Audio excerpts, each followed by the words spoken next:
E então, o último tópico que vamos abordar hoje aqui tem a ver com a interoperabilidade semântica, que está longe de ser algo fácil de definir. Nós podemos dizer que a interoperabilidade semântica existe quando recursos de informação de uma ou de várias organizações produtoras são reconhecidos de uma forma coletiva e, na sequência desse reconhecimento, podem ser identificados e manipulados. O que é que implica a interoperabilidade? Implica a utilização de elementos e de atributos com significado semântico, estamos a falar de interoperabilidade semântica, equivalente. O que é que possibilita a interoperabilidade semântica? Isto em termos muito rápidos e simples. O reconhecimento da natureza e dos tipos de recursos com que estamos a lidar. Permite também a reutilização desses recursos sem termos que nos preocupar em juntar toda a descrição adicional. Podemos ter que adicionar sempre alguma, mas não termos que adicionar toda essa informação que é necessária de raiz. Conseguimos esta interoperabilidade semântica de muitas maneiras. Uma delas é através da junção da meta-informação. Meta-informação que é, antes de mais, informação produzida sobre a informação. A meta-informação tem determinado tipo de características. Ela é normalmente altamente estruturada. Muitas vezes ela é codificada, porque se estiver codificada é mais fácil processá-la informaticamente, é mais fácil armazená-la, é mais fácil preservá-la em termos de preservação digital mesmo, em termos futuros, e ela é normalmente também, é isso que se pretende, normalizada para facilitar a interoperabilidade entre programas. A preservação digital e a meta-informação, e este parece-me ser um aspecto bastante importante, deve ser ela própria também alvo de gestão e de preservação. E é por isso que se recomenda que ela seja mantida num documento estruturado. Não é por acaso que, citando o caso concreto dos arquivos, nós temos normas de descrição como a ISAD, mas temos depois as respectivas normas de codificação, no caso a EAD, o correspondente, ou temos uma ISAR-CPF e temos uma EAC-CPF e por aí fora. E isto não é um modelo que seja adotado, como sabem, apenas nos arquivos, acontece o mesmo para as bibliotecas, acontece o mesmo para os museus. Em relação à meta-informação, será também necessário garantir a sua manutenção, porque sabemos que as ligações que vinculam a meta-informação aos objetos digitais têm que ser mantida atualizada sob pena de depois não nos ser de qualquer utilidade. Ela tem que ser atualizada, obviamente como o processo da preservação digital vai introduzindo alterações nos próprios objetos digitais, como já tivemos hoje a oportunidade de ver aqui. É importante que, e o Miguel já o disse claramente, essas alterações fiquem registadas na meta-informação. Portanto, há que a manter sempre atualizada, há que controlar a sua qualidade, no sentido de garantir que os objetos digitais aos quais está associada mantêm características de fidedignidade, de integridade, de autenticidade, sendo que já vimos também que estes requisitos, digamos, pelo menos o grau de intensidade que vão assumir nos diferentes objetos digitais, também não será sempre a mesma, mas de qualquer forma é um ponto que temos que ter em consideração. E, por outro lado, temos que garantir que essa meta-informação é protegida, manter a sua integridade, como já disse. Considerando a meta-informação, ela vai ser utilizada para nos permitir controlar os objetos digitais. É muito importante que os objetos digitais sejam alvo de uma identificação cuidada, que eles sejam alvo de descrição. A exaustividade com que eles vão ser descritos depois pode variar de acordo com uma série de fatores que poderemos analisar e que dependerá até do tipo de entidade onde estamos a trabalhar e da sua missão, e que dependerá também do tipo de objetos digitais, do conteúdo informativo que eles encerram. De qualquer forma, é muito importante que eu possa garantir a localização desses objetos digitais, e esta é uma questão premente para quem trata de questões relacionadas com a preservação digital. Nós sabemos muitas vezes que o URL de um objeto digital é algo que não é 100% seguro, os URL alteram-se ao longo do tempo, portanto, eu tenho que garantir que o objeto é sempre localizável e, como tal, recuperável, sob pena de ter algo perfeitamente preservado, mas impossível de ser acedido. A meta-informação deve contemplar todos os aspectos que aqui estão indicados.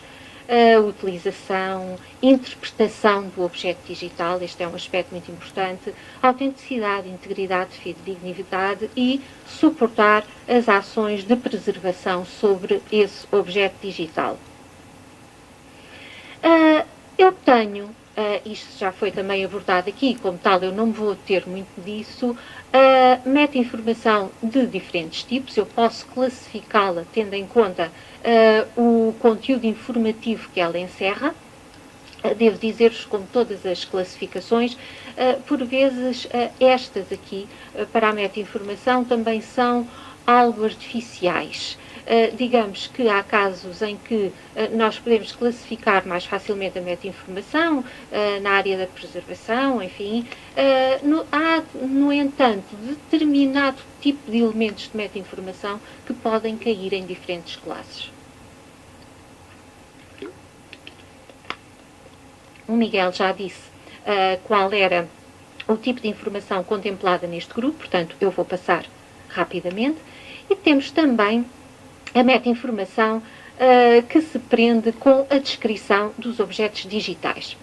E, de alguma maneira, quem trabalha em arquivos, bibliotecas, museus, já trabalha com elementos de informação que são, no fundo, meta-informação de tipo descritivo. Numa primeira fase, estes esquemas de meta-informação foram desenvolvidos para e pelas diferentes comunidades de prática e foram desenvolvidos para tipos específicos de informação. Portanto, os arquivos têm as suas próprias normas de descrição, as bibliotecas têm as suas próprias normas de descrição e também de codificação, os museus passa-se exatamente a mesma coisa. À medida que fomos avançando no tempo e tendo também em conta a pressão daquilo que são os nossos utilizadores. Os nossos utilizadores hoje em dia querem aceder a recursos informativos. Pouco importa se eles caem no domínio dos arquivos, das bibliotecas, dos museus, começou a haver a preocupação de uma abordagem mais transversal. E, portanto, começaram também a aparecer normas que têm a preocupação de assumir essa transversalidade. E nós temos um caso concreto, e eu hoje aqui não vos vou falar muito de normas, nem de referenciais, mas temos um caso concreto do CIDOC-CRM, modelo conceptual que pretende já de alguma maneira garantir a descrição de recursos de informação, recursos informativos, independentemente do facto de eles se situarem mais num domínio patrimonial ou noutro. E este parece-me um aspecto importante a considerar. Eu devo dizer que no grupo de trabalho da continuidade digital, no primeiro passo que desenvolvemos no âmbito do grupo de trabalho, a preocupação foi exatamente perceber, dentro das diferentes comunidades de prática que ali estão representadas, quais são as normas que estão a ser utilizadas. Uma vez procedido a esse levantamento, identificaram-se aquelas que estão mais vocacionadas para a descrição. E, numa terceira etapa ainda, procedeu-se à análise dessas diferentes normas, orientações, enfim, nacionais, internacionais, aquilo que cada comunidade de prática usa como referenciais, procedeu-se à sua análise e à sua análise comparativa. O objetivo foi perceber até que ponto é que as diferentes normas e orientações contemplam elementos comuns. Aquilo que se verifica é que todas as normas analisadas, orientações, contemplam elementos de informação obrigatórios, se aplicável e opcionais. Portanto, pegando naqueles elementos de informação obrigatórios, até que ponto é que eles são assim tão díspares entre as normas que servem de referencial às diferentes comunidades de prática. Tanto quanto nos foi possível avançar até ao momento, e já tirámos conclusões, já se produziu um primeiro relatório que cobre todas as diligências desenvolvidas ao longo deste passo 1, chegamos à conclusão que as normas têm de facto especificidades, porque também o seu objeto de intervenção tem especificidades, mas elas são equivalentes. Há ali muitos aspectos comuns que nos permitirão avançar, e era isso que nós pretendíamos saber, se havia essa facilidade logo expressa nos referenciais das diferentes comunidades de prática, nos permite avançar para um trabalho comum, para uma plataforma onde eventualmente fosse possível considerar o património digital de uma forma mais transversal. Temos depois também a considerar a meta-informação de gestão. Aqui nós vamos encontrar referências sobre como foram criados os objetos digitais, como é que se processou a sua transferência ao longo do tempo para assegurar a preservação, como é que os objetos digitais foram utilizados, que tipos de direitos é que recaem sobre o objeto digital como um todo ou sobre as várias partes que os constituem, credenciação necessária, ou seja, quem são as pessoas que podem exercer determinado tipo de ações sobre os objetos digitais para que eles possam ser preservados. Portanto, este tipo de informação cairia nesta classe de meta-informação.